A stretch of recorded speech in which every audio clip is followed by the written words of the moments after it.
समस्त साई भक्त मानक मोर विनम्र प्रणाम। आज भिडियो आम सप्तम परिच्छेदर प्रारंभिक अंश पाठ करवा जो कि आम देखा श्री साईनाथ महाराजंकर विचित्र अवतार। से हिंदू थिले अबा मुसलमान थिले ताहा विषय विस्तृत विवरणी यही प्रारंभिक अंश दि जाइए। आज भिडियो आम यह ही जाना। आसतु आम समस्ते श्री साईनाथ महाराज पादपद्म नतमस्तक हो प्रणाम करवा। एवं मुझे कही रखुची जे आपण समस्ते ये वीडियो को बहु मात्रा रे शेयर करंतु आपण मानकर सांग मानक सहित एवं परिवार वर्ग मानक सहित ताकि साई बाबांकर श्री साई सच्चरित पाठ एवं श्रवण करिवार पुण्य समस्त को प्राप्त हो। आपण समस्ते ये वीडियो को लाइक करंतु एवं यही चैनल को सब्सक्राइब करंतु ताकि श्री साईनाथ महाराज आशीर्वाद आपण समस्त पाखे पहुँची पार। आसतु आज वीडियो आग को नवा। साई बाबा विचित्र अवतार विषय जाना। साई बाबा सबू जोग साधना जानी। धौती खंड जोग और समाधि समेत 6 प्रकार जोगरे से निपुण थिले। 3 इंच ओसार और 22 अधे इंच लंब ओदा कना द्वारा पेट भीतर परिष्कार करने को धौती कहुए एवं शरीर अंग प्रत्यंग को अलग अलग कर पुनराय यथास्थान लगेगा खंड जोग नाम अभिहित। जदि तुम्हें धरिनिय जे साई बाबा हिंदू थिले देखा से थिले जवन भली। जदि तुम्हें जवन बोली भाव तेबे से जड़े धार्मिक हिंदू भली प्रतीयमान होते। से हिंदू बा मुसलमान थिले ताहा केही निश्चित भाव में जानी नथिले।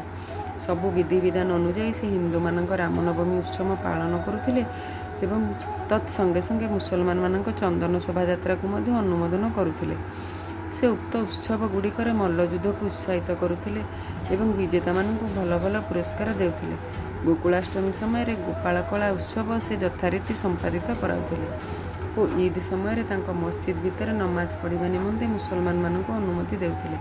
थरे मोहरम उत्सव पालन अवसर में केतक मुसलमान भद्र व्यक्ति मस्जिद रे गोटे ताजिया तैयारी करने एवं सेठारे सेठी को किछि दिन रखी पर शोभायात्रा रे गाँ भीतर दे नबार प्रस्ताव देले।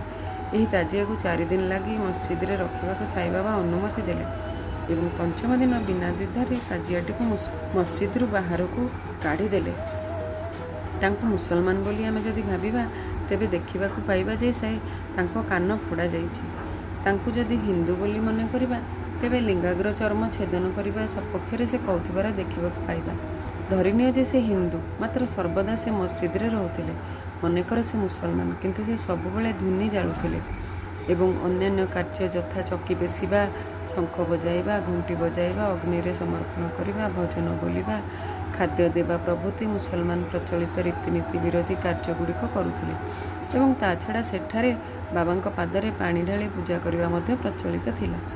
यदि से मुसलमान तेबे श्रेष्ठ ब्राह्मण और अग्निहोत्री माने सेमानकर रक्षणशीलता सत्वे तांको पाद तले साष्टांग होई पड़ुथिले किपरि। तांको जाति विषय जो माने अनुसंधिष्ठु थिले सेमाने तांको दर्शन रे मुग्ध होई जाउथिले एवं सेमानकर पाटी फिटु नथिला। तेणु बाबा हिंदू बा मुसलमान से विषय केही निश्चित नथिले। एथिरे आश्चर्य किछि नहीं, कारण जी निज शरीर चेतना और अहंभाव को जलांजलि दे निजक भगवान निकट में संपूर्ण समर्पण कर ईश्वर सहित एकाकार हो जाइछि। जाति व संप्रदाय प्रश्न सहित कौन संपर्क तार नहीं।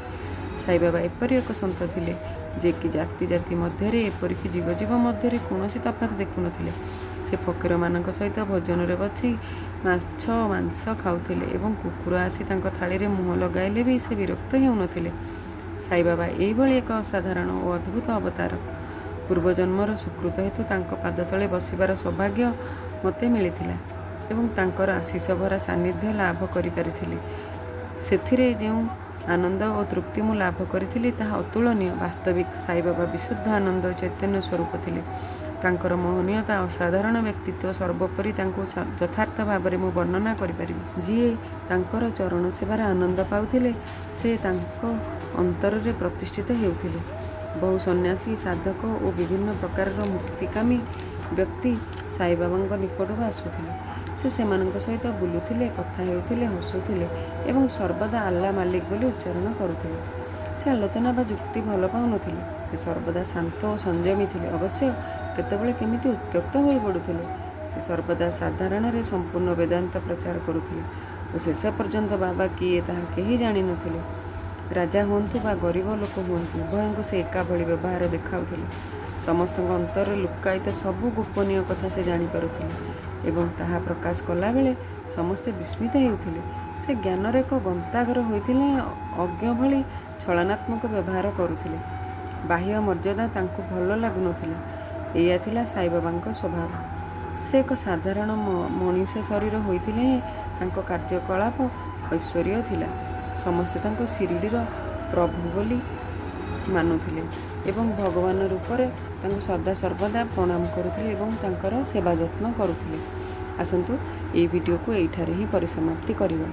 ସମସ୍ତେ ମିଶି ଶ୍ରୀ ସାଇନାଥ ମହାରାଜଙ୍କ ପାଦପଦ୍ମରେ ପ୍ରଣାମ କରିବା। ଆପଣ ସମସ୍ତଙ୍କୁ ଓମ୍ ସାଇରାମ।